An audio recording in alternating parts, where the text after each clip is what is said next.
Well, Jeff Hafley has hired his offensive line coach, and it's the same guy that you remember from before. It's Matt Applebaum. He's back after a 1 year um, vacation in Miami. He has returned to BC. And on today's show, we're going to look at what he's done in the past, kind of look at what he could do, and maybe why he may end up working. We'll be joined by Mitch Wolfe to talk about his tenure at BC and everything else. You are Locked On Boston College, your daily podcast on the Boston College Eagles, part of the Locked On Podcast Network, your team every day.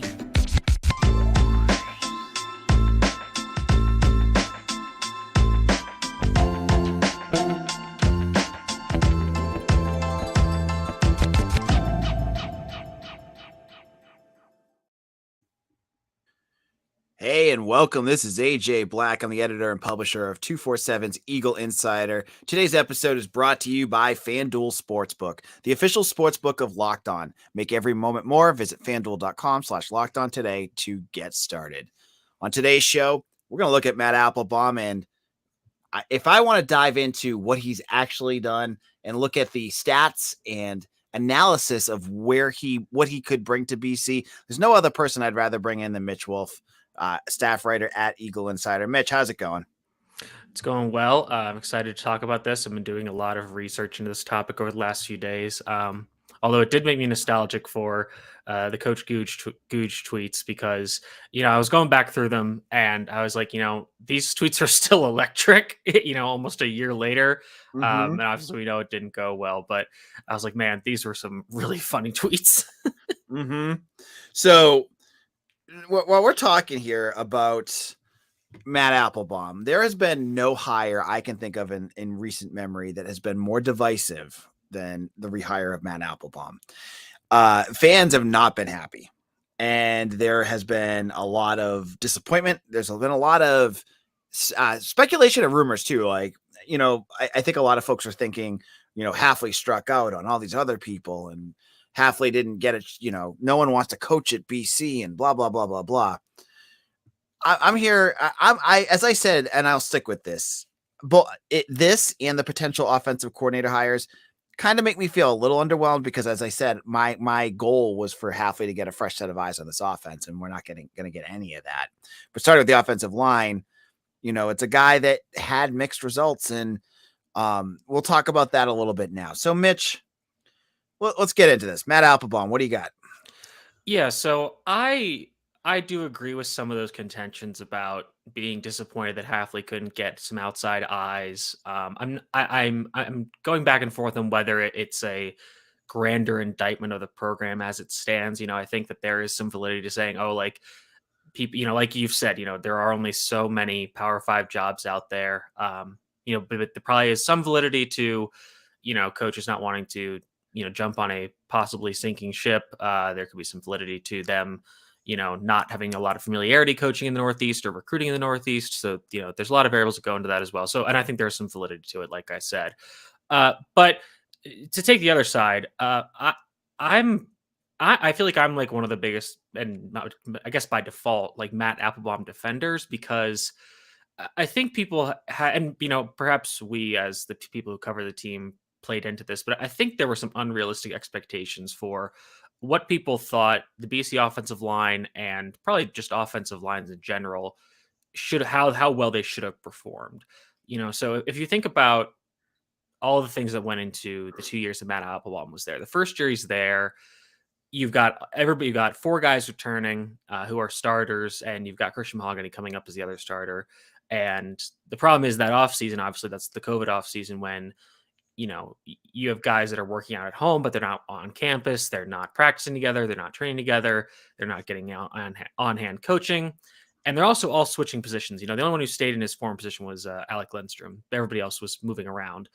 And again, there were some growing pains early. They were installing a new offense. It was a weird offseason, but as the season went on, I felt like they got a lot better, and both just in offense in general and in blocking both the run and the pass, as the guys, just kind of settled into their positions as pass protectors and then, figured out how to be more successful in the scheme. You saw BC run the ball a lot better in the second half of the year. And then that took pressure off Phil Dracovic, who was sacked and hit less during the second half of the season. Fast forward to the next year, and I know, we were part of the Hope Springs Eternal movement. Everybody thought the 2021 team was going to be great because everybody except Hunter Long and David Bailey were coming back. The offensive line was all back. It was going to be great. Everybody was going back to their original positions. You had Zion Johnson kicking back inside. You had Ben Petrul kicking outside and Tyler Vrabel going back to left tackle. And again, I think the biggest problem with that season was Dennis Grosel having to replace Phil Dracovic for most of the year. There was obviously Phil comes back, but then he's still hurt. A lot of stuff going on there. But again, I don't think people say like, oh, the offensive line like fell off a cliff in 2021. I just don't think that one, the film, and two, the stats bear that out, because there's a lot of research people have done that indicate that sacks are more of a quarterback stat than people want to admit. And the first stat I want to bring up is that in 2020, BC allowed pressures on 40.9% of the dropbacks. And in 2021, that number actually dropped to 37.3%. Now, in terms of sacks, they allowed 28 sacks in each of those seasons. Now, because BC threw the ball less, their sack rate increased in 2021. It went from 6.3 in 2020 to 7.8 in 2021. But if you look at those sack rates, Phil Dracovic's sack rate in 2020 was 6.2 and 2021 was 6.0. For Dennis Grosel, his sack rate in 2019 was 7.2 in games he started, 6.8 in 2020, and 6.8 in 2021.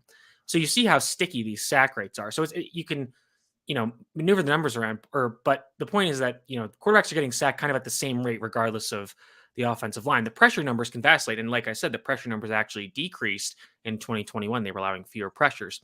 And furthermore, if you remove Emmett Moorhead's, he had a 24% sack rate. He was sacked 6 times, only 25 dropbacks. Yep. That drops the total sack rate to 6.6. So essentially the sack rate, if you remove Moorhead, went from 6.3 to 6.6% in 2021, which again, I think that's mostly on Dennis Grosel being a less mobile quarterback than Phil Dracovic, and that creating more sacks because he's not able to escape with either athleticism or physicality. Wow. All right. So thank you for those stats. In a moment, we're going to continue our conversation with Matt about Matt Applebaum. And before we get into that, we have to apologize. I had promoted Jaden Woodby's going to be on today, and unfortunately his schedule had changed. Sometimes when we're doing these every day, guys, they have their schedules change on the fly, and we apologize, and we'll hopefully try to get him on another time. But before we do that, I want to tell you about our good friends over at FanDuel. If you have not checked out FanDuel yet, they're the official gambling betting sports partner of the Locked On Network. FanDuel is also the special sports book of the NBA. Well, now at the midway point of the NBA here, it's the perfect time to download FanDuel, America's #1 sports book, because new customers get a no sweat first bet of up to $1,000. That's bonus bets back if your first bet doesn't win. Just download the FanDuel sports book. It's safe, secure, and super easy to use. Then you can bet on everything from the money line to point scores and threes drained. So as I said, I love going over to FanDuel for college basketball. They have some great lines. Unfortunately, if you live in Massachusetts, it's not there yet, but it sounds like it's coming soon.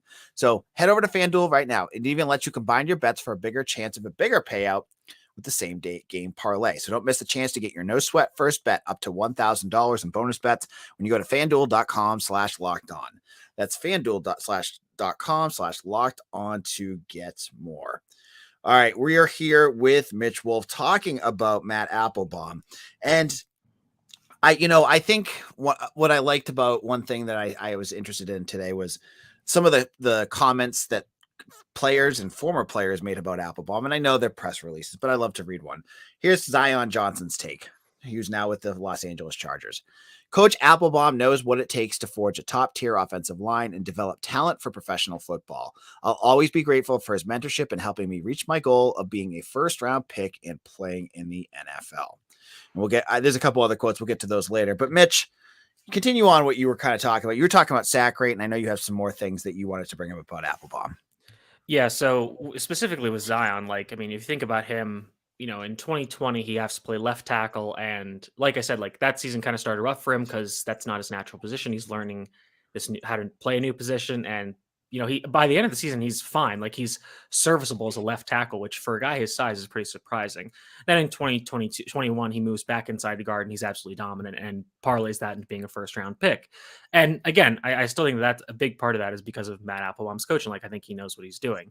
My general thesis with this is like, what is more likely? An offensive line chock full of experienced starters with excellent PFF grades suddenly regresses in pass protection despite their pressure rate decreasing in their second year of the coaching staff, or is changing from a mobile quarterback who can get out of sacks to an immobile backup that struggles to throw the ball led to more sacks? I think, again, the context of what that team was is the bigger problem was the quarterback position, and that contributed to the offense failing in general. We did see, on the other hand, BC be able to run the ball better consistently over the course of the year. We saw their run blocking great, and the reason why I'm going with PFF grades is because, frankly, there aren't as many run blocking stats to go off of. Right. But so their unit grade as a run blocking unit in 2021 was 88.6, which was the 11th best in the country. And every BC offensive lineman who was a primary starter, they all had offense grades of 72 or higher. That was the only team that did the ACC, and there were only two other teams in the Power 5 that did that. It was Ohio State and Oregon State. So, again, working much better as a run blocking unit because they're more comfortable in this zone scheme. And you saw improvements. That's why Pat Garr was able to run for 1,000 yards, and they were still able to run the ball decently at times, even with Grosel at quarterback. And even though the defenses knew they were going to run the ball, it was just the passing game was completely ineffective, so it didn't matter as much. The one other stat I found interesting was that if you look at tackles for loss, so in 2020, BC allowed 6.36 tackles for loss per game, which was 69th in the country. Nice. In 2021, that fell to tied for 105th at 6.58. So not a huge change, a little bit, and it's probably just because BC ran the ball a lot more in 2021 than they did in 2020. But if you look at the yards they lost on TFLs, the Eagles lost 80 more yards in 2020 than they did in 2021 on tackles for loss. And in terms of their rankings of the losses from tackles for loss, they ranked 56th in the fewest yards lost from TFLs with 270, which is averaging less than 3.5 yards per tackle, which is made more impressive by the fact that BC had 426 rushing snaps in 2021 compared to only 312 in 2020. So to sum all that up, when BC ran the ball and lost yards in 2020, they were losing a lot more yards than when they had tackles for loss in 2021. So essentially what that can mean is that, the offensive line is blocking better. There are times when they're still losing and they're losing yards, but that number has improved. Unfortunately, we don't have as many yards before contact and after contact measures for college football. But that's something the NFL has, which is a stat I can also talk about with Applebaum with his time with the Dolphins. So a question for you, and this is more of a scheme thing. Do you expect, there was been a lot of talk about this zone blocking scheme. Do you see that as more of a Frank Cignetti system or a Matt Applebaum thing? I think it's hard to parse out because if you look at the numbers from the Dolphins, and again, these numbers aren't exactly perfect, but they're from PFF. So according to them, in 2020, they had 213 zone rushes, 126 gap rushes. So that's a pretty sizable lean towards zone. But I think a lot of that is on Mike McDaniel, his scheme, and also it's easier to build RPOs off of zone run schemes than it is for gap, just because you can kind of make them look the same. Whereas with gap, it's a little more difficult because you have pullers and everything. But with BC last year, they leaned so hard the other way towards gap. I think you're kind of going to see just a swing towards the middle where, you'll kind of see, I would say generally a lean more towards zone just because that's kind of the way football is going right now. So, I could see maybe like a 60 to 40 or 55 to 45% in favor of zone. But I definitely think that is a Cignetti signature where he was extremely hard leaning towards zone. I'm going to see if I can go back and find what his zone and gap splits were. But, even in the first game of this past year for BCU said, they're running a lot more gap schemes because they had a lot more two puller concepts, GT counter, GH power, GH counter, all that kind of stuff. So I think you're going to see that kind of settle in the middle where BC's not going to be dominant in terms of one run scheme or the other. Okay. All right. So that's some good thoughts. In a moment, we're going to wrap this up. We're going to talk about some more of your feature that you're going to have over on Eagle Insider. Before we get to our next break, you want to go over some of these comments that are coming in? Yeah. Oh, hello. There was a lot more than I checked. All right. So, Mitch, I think this is to you. Really, it only takes you a day or two, but you are a PhD of putting lipstick on a pig. I appreciate that.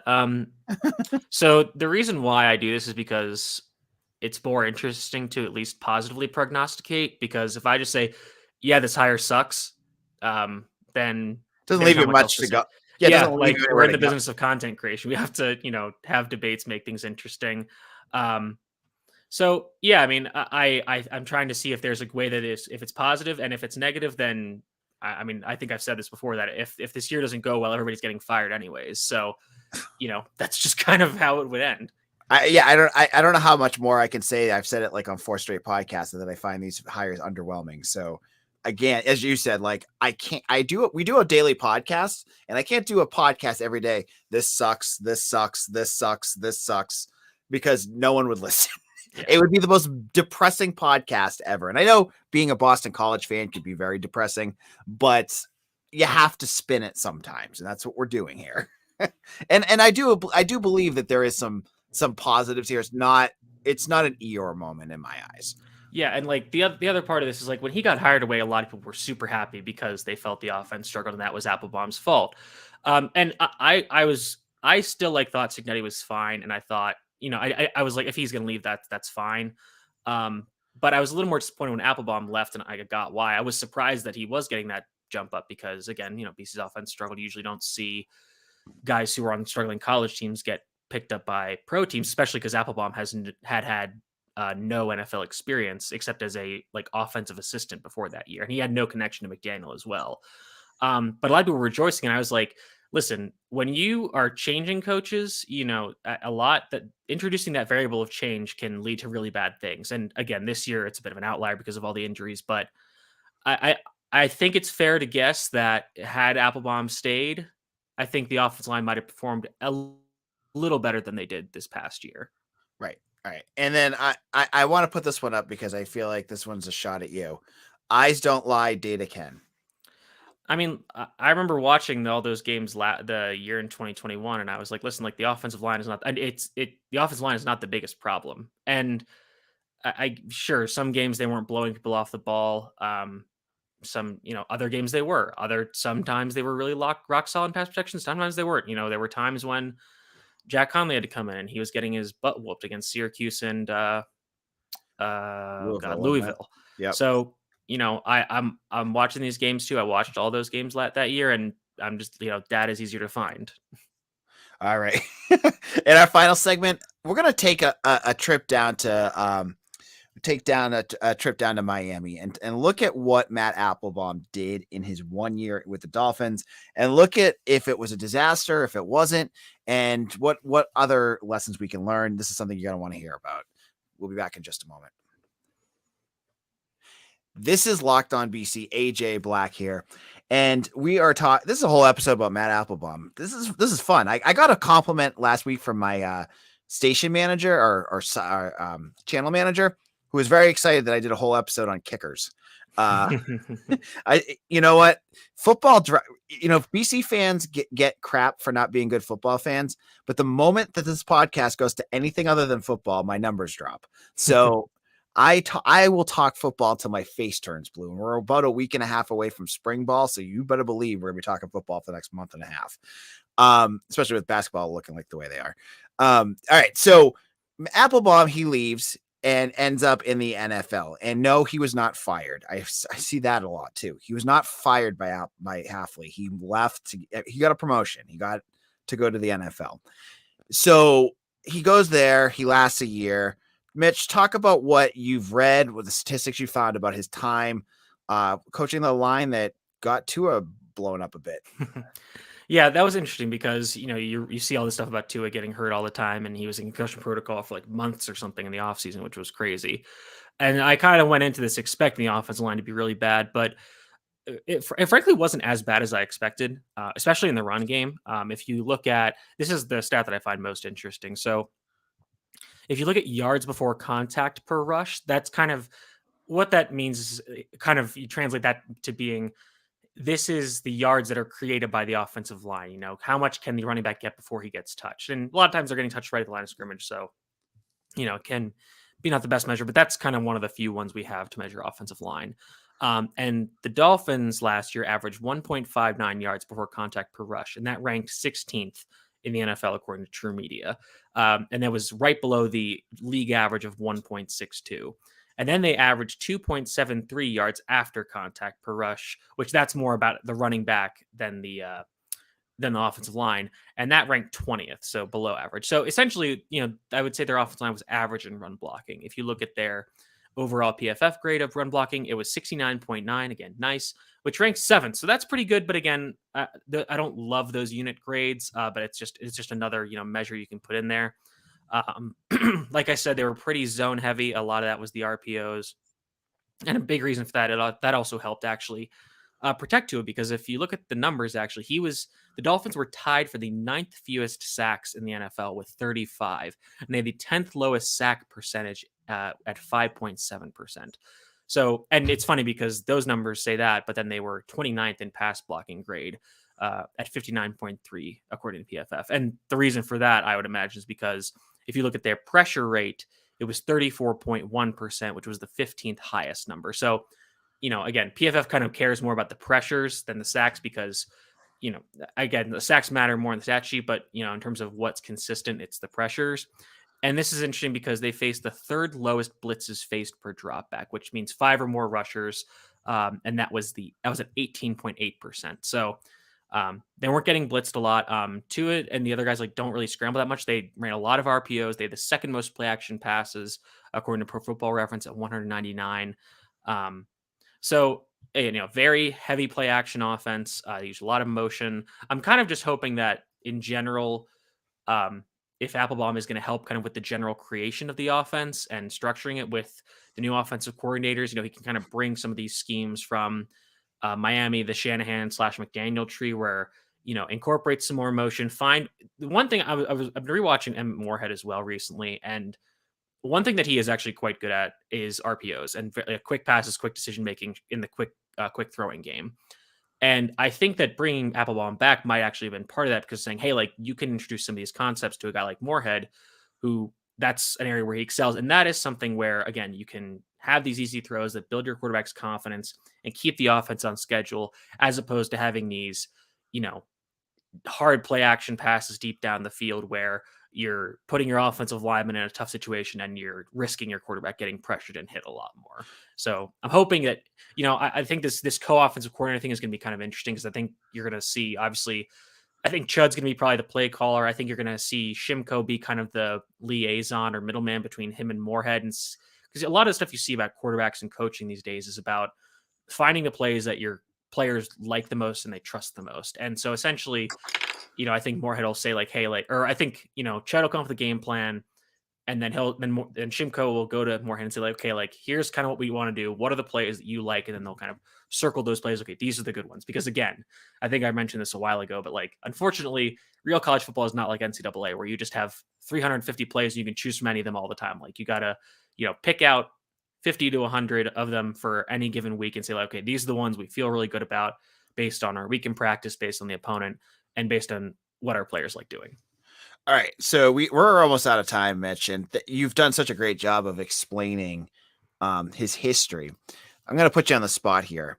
I've already said that I have found this hire a little underwhelming. I was hoping for something different, but I'm starting to understand. I can understand where Hafley's coming from, and at the end of the day, that's what he's going to do, right?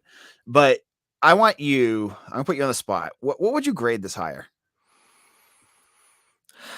I would say Applebaum himself, is probably a B, maybe B minus higher, because again, like I said, I think there is some validity to some of the concerns about it. I would grade the offensive coordinator hires more harshly. I would say those are D plus C minus range, because I think those run inspired and a little concerning. But I think Applebaum is a little better because again, with the offensive line, you need, you know, after this catastrophe that was last year, I respect him going back to somebody that is, you know, he's that he trusts, and some of the guys are familiar with him. Christian Mahogany, I think you mentioned, is a fan of his.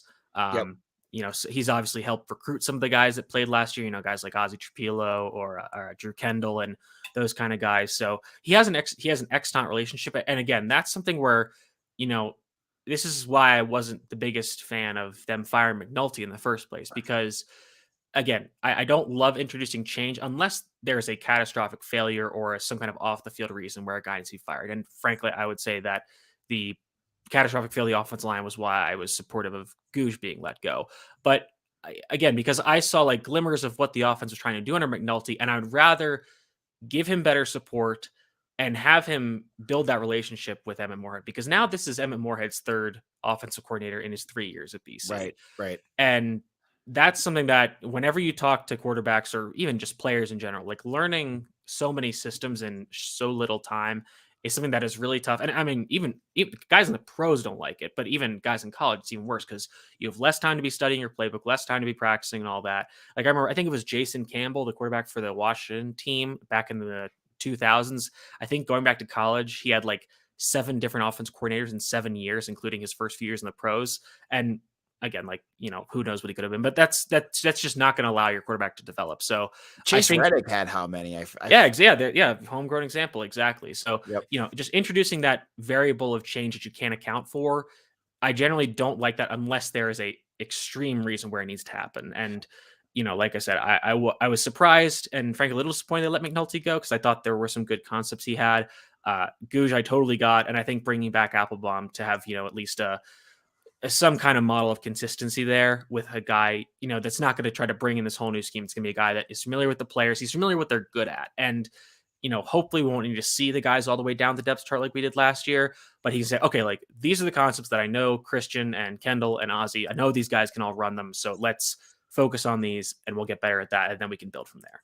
All right, so Mitch, I gotta wrap this up here. Where can people find your work? You can find me at Mitchell T. Wolfe, WOLFE. As you mentioned on the podcast earlier this week, I dropped an article about just how bad BC's running game was in 2022 in terms of historically looking at the last 15 years. Now that we finally have some clarity on the offensive staff shaping up, I can start looking at their history. So I'm currently working on this article about kind of the case defending Matt Applebaum, which I kind of talked about some of the stats I found. That'll be coming out probably in a 2-part series this week and then next week. And then now that we know that Chudzinski's going to be the OC, I'm going to be going back and looking at, some of his previous stops, namely the 2016 Colts, which was the team he was the offense coordinator for, and see how that could possibly inform what BC's offense will look like this coming season. All right. And of course, you can find both of us on Eagle Insider. I'm in big time recruiting mode. We're in a quiet period, but I have tons of news. I've been talking to a lot of recruits that are coming on campus, that are visiting Boston College. And I dropped an article today with my musings and a quarterback that is a very high rated quarterback that BC is very in on, that just got some news in the last couple of days that may help change his mind from the school that he's committed to. Go over to Eagle Insider and subscribe today, and you can get all of our features. Mitch has stuff on behind the paywall sometimes too. It's a cup of coffee each month, and you can get the best Boston College coverage out there. All right, we'll be back tomorrow to finish up this week and preview this weekend's game against Florida State, and more football news as it comes along. You can follow me on Twitter at AJBlack_BC. Of course, Mitch, he already described where you can find him. For Mitch Wolfe, this is AJ Black. We'll see you again soon. Take care.